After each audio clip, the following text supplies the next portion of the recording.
പുറത്ത് മഴ ഇങ്ങനെ തകൃതിയായിട്ട് പെയ്തുകൊണ്ടിരിക്കുമ്പോൾ കട്ടൻ കുടിക്കാനുള്ള ആവേശം കുറച്ചൊന്നും അങ്ങോട്ട് കൂടൂലേ. അപ്പോൾ ഇന്നിപ്പോൾ വൈകുന്നേരം ആവേശം കുറച്ചൊന്ന് അധികമാണ്. വേറെ ഒന്നും കൊണ്ടല്ല, നമുക്കൊന്നും ഉണ്ടാക്കേണ്ടി വന്നില്ല ചായക്ക് വേണ്ടിയിട്ട്. അപ്പോൾ ഏട്ടൻ മസാല ബന്ന് കൊണ്ടുവന്നിന് കേട്ടോ. അപ്പോൾ ഞങ്ങൾ അങ്ങോട്ടൊക്കെ ഇതിന് മസാല ബന്ന് എന്നാണ് പറയുക. നിങ്ങൾ അങ്ങോട്ട് ഈ ഒരു സംഗതി കിട്ടലുണ്ട് ബേക്കറിയിൽ നിന്നൊക്കെ. അപ്പോൾ ഇതിൻ്റെ ഉള്ളിൽ മധുരമുള്ള ഫില്ലിങ്ങും ഉണ്ടാവും, എരിവുള്ള ഫില്ലിങ്ങും ഉണ്ടാവും. അപ്പോൾ എരിവാണ് കേട്ടോ ഇവിടെ എല്ലാവർക്കും ഇഷ്ടം.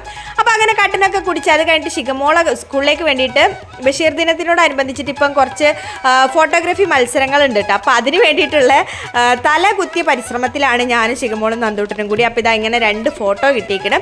നമ്മൾ മാത്രമല്ലല്ലോ ഭൂമിൻ്റെ അവകാശികൾ. അപ്പോൾ ആ ഒരു ക്യാപ്ഷനോടെ ആ ഒരു 2 ഫോട്ടോ ഞാൻ അങ്ങനെ പോസ്റ്റ് ചെയ്ത് കൊടുത്ത് അത് കഴിഞ്ഞിട്ട് ഇതാ കയ്യോടെ നമ്മൾ ആറിയിട്ടതൊക്കെ അങ്ങോട്ട് എടുത്ത് കൊണ്ടുവന്ന്. അപ്പോൾ ഉണങ്ങി കിട്ടാൻ ഭയങ്കര പാടാല്ലേ. അപ്പോൾ മേലെ ഇങ്ങനെ ഷീറ്റിൻ്റെ അടിയിൽ ആറിയിട്ടതിനെ കൊണ്ട് വലിയ കുഴപ്പമില്ലാണ്ട് അങ്ങനെ അങ്ങോട്ട് പോകുന്നുണ്ട്.